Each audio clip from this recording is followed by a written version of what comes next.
Pharmaceutical. Hello friend, welcome to our channel. आज हम बात करेंगे डी फार्मा फाइनल ईयर के एक question paper pharmacology and toxicology के डी फार्मा फाइनल ईयर का ये पेपर है। 2019 जून में इसका एग्ज़ाम हुआ था।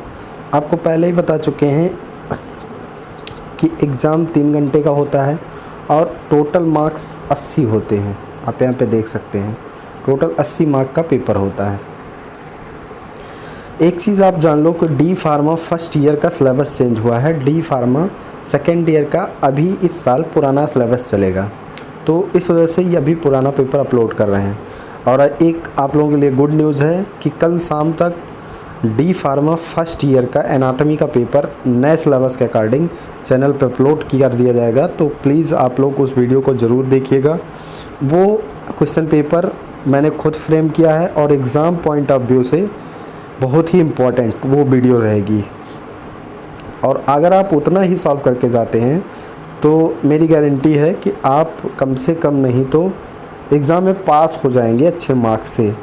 30 से 35 नंबर इजी आपको मिल जाएगा। ठीक है, तो एक बार ज़रूर उस वीडियो को देखिएगा, कल शाम को अपलोड कर दी जाएगी। मेरी कोशिश यही है। तो ये स्टार्ट करते हैं फार्माकोलॉजी एंड टॉक्सिकोलॉजी के question paper D pharma final year का। देखो, इसमें पहला आपका सेक्शन नंबर 1 में कुल 3 क्वेश्चन दिए गए हैं, उनमें से 2 करने हैं। पहला क्वेश्चन है फैक्टर मॉडिफाइंग ड्रग एक्शन। कौन कौन से फैक्टर हैं जो मॉडिफाई कर सकते हैं ड्रग के एक्शन को।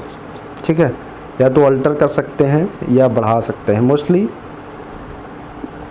आपसे ये पूछ सकता है कि फैक्टर अफेक्टिंग ड्रग एक्शन, कौन कौन से फैक्टर हैं जो ड्रग के एक्शन को अफेक्ट कर सकते हैं। तो उसमें आपको लिखना होगा, बहुत सारे एक्शन हैं, आप पढ़ लीजिएगा। तो दोनों तरीके से आपसे क्वेश्चन पूछ सकता है, फैक्टर मॉडिफाइंग ड्रग एक्शन या फैक्टर अफेक्टिंग ड्रग एक्शन। तो आप दोनों क्वेश्चन को देख के जाइएगा। नेक्स्ट क्वेश्चन अपना है give the advantage and disadvantage of oral and systemic routes. यहाँ पे आप देखिए oral and systemic route of drug administration. Oral का मतलब होता है जो हम ड्रग माउथ से लेते हैं, ओरली लेते हैं। सीधा जैसे टैबलेट है उसको मुंह पे रखते हैं, जीभ पे टंग पे रखते हैं और सीधा पानी के साथ अंदर ले लेते हैं, उसको बोलते हैं ओरल रूट से। या फिर कोई सस्पेंशन हम ले रहे हैं। और सिस्टमिक रूट का मतलब हुआ कि सीधा हम सिस्टमिक रूट को दूसरे नाम से जानते हैं पैरेंटल रूट। ठीक है, तो या फिर जो ड्रग सीधा डायरेक्ट आपके ब्लड स्ट्रीम में चली जाए, ठीक है, उसी को हम बोलेंगे सिस्टमिक रूट। तो आपको दोनों के एडवांटेज और डिसएडवांटेज बताने हैं, सिस्टमिक रूट के और ओरल रूट के, दोनों के। सिस्टमिक रूट के एडवांटेज क्या है कि इसकी बायोअवेलेबिलिटी जो है या ड्रग एक्शन 110% होता है, फास्ट होता है, 100% होता है। और ओरल रूट का जो एडवांटेज है उसमें क्या है कि इसका जो मतलब किसी ट्रेन पर्सन को ज़रूरत नहीं पड़ती है, आप खुद खरीद के खा सकते हैं। लेकिन सिस्टमिक रूट या पैरेंटल रूट में आपको किसी न किसी हेल्थ केयर वर्कर की ज़रूरत पड़ेगी। ठीक है, चाहे नर्स हो या कोई फिजिशियन हो, इस तरीके की। आगे देख लो नेक्स्ट क्वेश्चन है what are the general anaesthesia give the advantage and disadvantage of nitrous oxide. एक ड्रग है नाइट्रस ऑक्साइड, ठीक है, जिसको लाफिंग गैस के नाम से भी जानते हैं।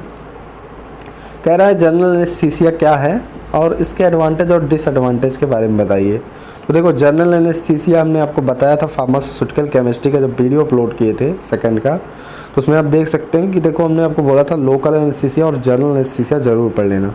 तो लोकल एनेस्थीसिया पर्टिकुलर पार्ट को, किसी जैसे हैंड को या लेग को कोई सर्जरी हो रही है, किसी पर्टिकुलर एरिया में एनेस्थाइज करना हो तो उसको बोलते हैं लोकल एनेस्थीसिया। और जनरल एनेस्थीसिया का मतलब आपकी होल बॉडी को एनेस्थाइज करना हो तो उसे बोलते हैं। एडवांटेज डिसएडवांटेज आप बुक से पढ़ लीजिएगा, ड्रग के बारे में भी पढ़ लीजिएगा।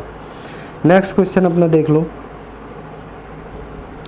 नेक्स्ट जो सेक्शन नंबर 2 है, सेक्शन नंबर 2 में give the pharmacological classification and example of any 4 of the following. इसमें 5 दिए हुए हैं, किन्हीं 4 के आपको फार्माकोलॉजिकल क्लासिफिकेशन और एग्जाम्पल लिखने हैं। ठीक है, पहला है एंटी कन्विजिलेंट, दूसरा है एंटी कोलिनर्जिक ड्रग्स, और तीसरा है एंटी पार्किंसोनिज्म, चौथा है एंटी फंगल ड्रग, और पांचवा है एंटी हेलमिंथेस ड्रग। ये सारी ड्रग में से मैं आपको सजेस्ट करूँगा कि आप anti cholinergic, anti parkinsonism, anti fungal और एंटी हेलमिंथेस ये 4 ड्रग जरूर पढ़ के जाइएगा फाइनल एग्ज़ाम में। 110% ये ड्रग रिपीट होंगी। ठीक है, नेक्स्ट सेक्शन में आते हैं, सेक्शन नंबर 3 में। सेक्शन नंबर 3 में आपको थोड़ा ब्लर दिखाई दे रहा होगा, लेकिन हम बोल रहे हैं, आप सुनते जाइएगा। सेक्शन नंबर 3 में, थर्ड में 3 क्वेश्चन दिए हैं, उसमें से 2 करने हैं, ब्रीफ उनके बारे में बताना। एंटी एमेटिक्स क्या होती है? पहला, एंटी मतलब होता है जो विपरीत, एमेटिक्स मतलब होता है उल्टी। ठीक है, जो अगर किसी पेशेंट को उल्टी हो रही हो, उसको रोकने में जो ड्रग मदद करे उसी को बोलते हैं एंटी एमेटिक्स। जैसे बहुत सारी टैबलेट्स आती हैं बोमिकाइन 4 MP के नाम से। ठीक है, इसका इंजेक्शन भी आता है। Anti tubercular drug exam point of view से बहुत ही इंपॉर्टेंट है, हर साल पूछा जाता है। इसको आइसोनियाजाइड वगैरह इसी का मतलब कैटेगरी में आती है। First line second line drug आप अच्छे से पढ़ लीजिएगा। एंटी कोलिस्टेज ड्रग के बारे में आप पढ़ लीजिएगा, ये उतना ज़्यादा इंपॉर्टेंट नहीं है। ऊपर वाले दोनों drug anti emetics, anti tubercular बहुत ही इंपॉर्टेंट है एग्जाम पॉइंट ऑफ व्यू से, तो आप ज़रूर पढ़ लीजिएगा। नेक्स्ट क्वेश्चन पे हम देखते हैं, write short note of any 2 of the following categories of the drug. Sulphonamides के बारे में आपको बताना है, शॉर्ट नोट लिखना है। उसके बाद हाइपोग्लाइसीमिक एजेंट के बारे में बताना है, एंटी कोगुलेंट्स के बारे में बताना है। तो ये 3 चीज़ें हैं, आप इसके बारे में ज़रूर पढ़ लीजिएगा। Next question, section number 5। Section number 5 में give the informative notes of any 2 of the following. ठीक है, 3 दिए हुए, किन्हीं 2 पे इंफॉर्मेटिव नोट्स आपको देना है। Physiological role of histamine and serotonin. Physiological role आपको बताना है हिस्टामिन और सेरोटोनिन का। कार्टिकोस्टेरॉइड क्या होते हैं इसके बारे में बताना है। एक्सपेक्टोरेंट एंड एंटीटेसिव क्या होते हैं इसके बारे में बताना है। Expectorant exam point of view से बहुत ही इंपॉर्टेंट है, और एंटीटेसिव कार्टिकोस्टेरॉइड भी एग्जाम पॉइंट ऑफ व्यू से बहुत ही इंपॉर्टेंट है। आप ये सारे क्वेश्चन एक बार ज़रूर से पढ़ के जाइएगा, हिंदी में भी दिया है, आप देख लीजिए। तो एग्ज़ाम पॉइंट ऑफ व्यू से ये सारे क्वेश्चन इंपॉर्टेंट थे, इसलिए हमने अपलोड कर दिया है। तो आप ज़रूर इन सब क्वेश्चन पेपर को और इन सब क्वेश्चनों को एक बार ज़रूर अच्छे से पढ़ के जाइएगा। आई होप आपको वीडियो समझ में आया होगा, और जो क्वेश्चन पेपर हमने आपको बताया वो भी समझ में आया होगा। अब काफ़ी कम टाइम बचा हुआ है एग्ज़ाम में, तो मेहनत करके अच्छे से पढ़ाई करिए और अपने एग्ज़ाम को क्लियर करिए। और वीडियो को लाइक करें, चैनल को सब्सक्राइब करें, दोस्तों के साथ शेयर करें। Thank you.